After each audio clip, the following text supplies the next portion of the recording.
President Zelensky, I'm honored to welcome you back to the White House.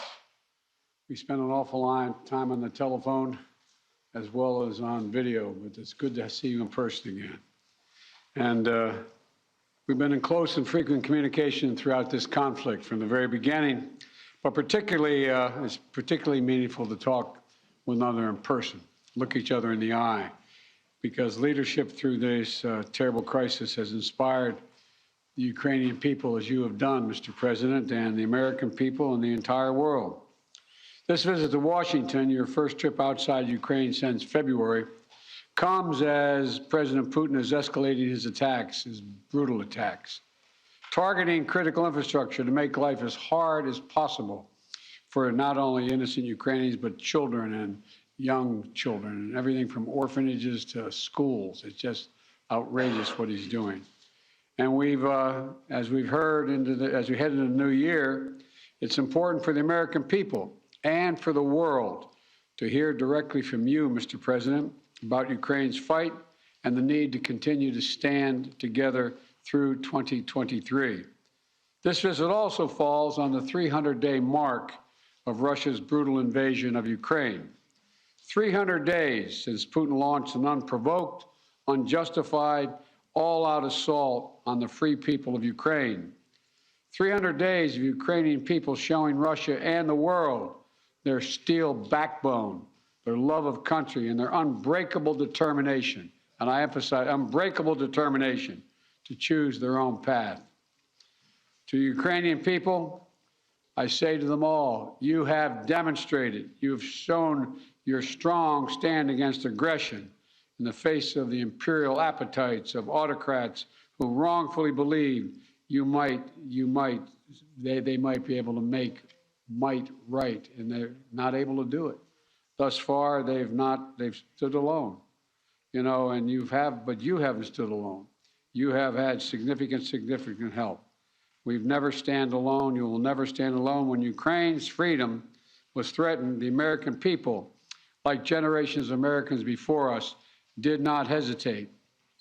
The support from all across this country, Americans of every walk of life, Democrats and Republicans alike, had the resources and to rebound and resounding united way to provide unequivocal and unbending support for Ukraine. Because we understand in our bones that Ukraine's fight is part of something much bigger. The American people know that if we stand by in the face of such blatant attacks on liberty and democracy and the core principles of sovereignty and territorial integrity, the world would surely face worse consequences. And as I said, when Putin rolled his tanks into Ukraine in February, American people are prepared to have us stand up to bullies, stand up for freedom. That's who we are as Americans. And that's exactly what we've done. Even before the invasion began and Putin threatened Ukraine by building up his forces, we helped make sure Ukraine would be prepared to defend itself, even before they crossed into Ukraine. We provided a steady stream of defensive weapons, including air defense systems and artillery, ammunition, and so much more. And we've not done it alone. From the very beginning, the United States rallied allies and partners from around the world to stand strong with Ukraine and impose unprecedented, and I emphasize unprecedented, sanctions and export controls on Russia, making it harder for the Kremlin to wage this brutal war. More than 50 nations have committed nearly 2,000 tanks and other armored vehicles, more than 800 artillery systems, more than 2 million rounds of artillery ammunition, and more than 50 advanced multiple rocket launching systems, anti-ship and air defense systems, all to strengthen Ukraine. Together, we provided billions of dollars in direct budgetary support to make sure the Ukrainian government can keep providing basic fundamental services to the Iranian people, like health care, education, and emergency personnel. This includes another $2 billion that in direct budget support from the American people that the World Bank distributed earlier this week. We provided humanitarian assistance to help the millions of Ukrainians who have been forced to flee their homes because of Putin's inhumane, brutal war. Communities across Europe have opened their hearts and their homes to help Ukrainians in need. The United States has been proud to welcome more than 221,000 Ukrainians seeking refuge since March of 2022, including as part of Uniting for Ukraine, as part of our Uniting for Ukraine program. And today, USAID is committing more than $374 million in urgently needed humanitarian assistance for Ukraine.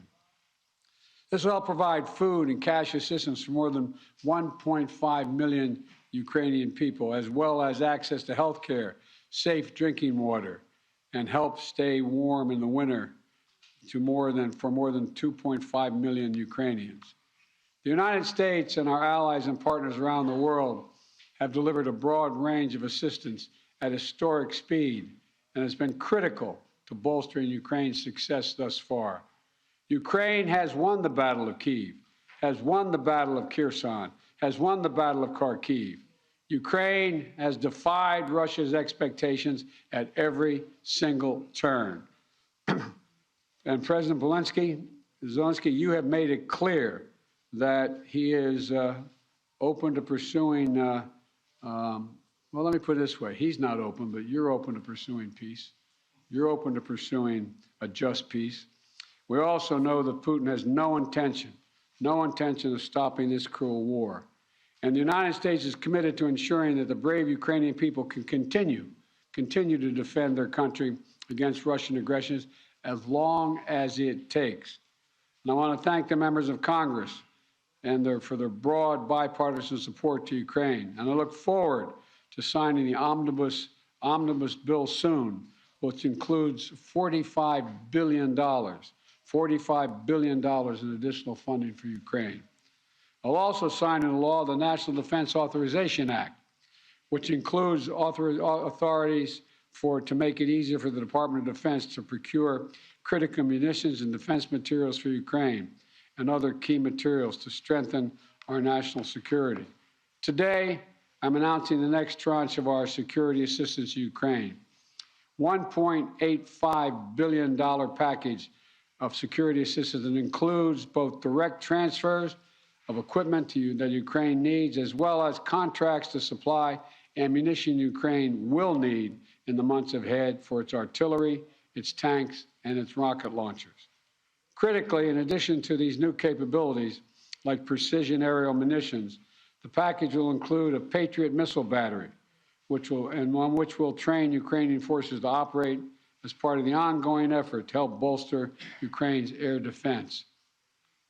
It's going to take some time to complete the necessary training, but the Patriot battery will be another critical asset for Ukraine as it defends itself against Russian aggression. Altogether, today's new security assistance with humanitarian funding amounts to $2.2 billion in additional support for the Ukrainian people. We should be clear about what Russia's doing. It is purposefully attacking Ukraine's critical infrastructure, destroying the systems to provide heat and light to the Ukrainian people during the coldest, darkest part of the year.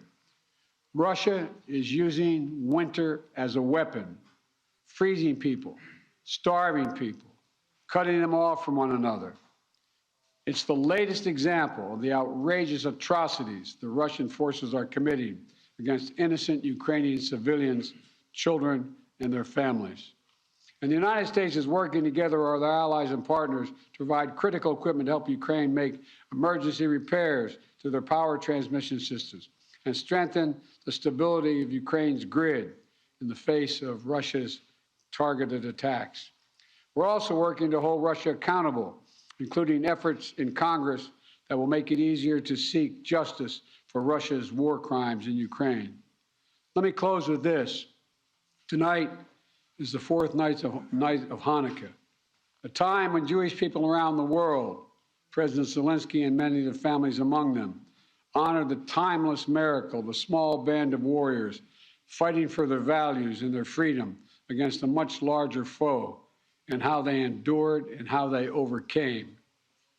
How the flame of faith, with only enough oil for one day, burned brightly for 8 days.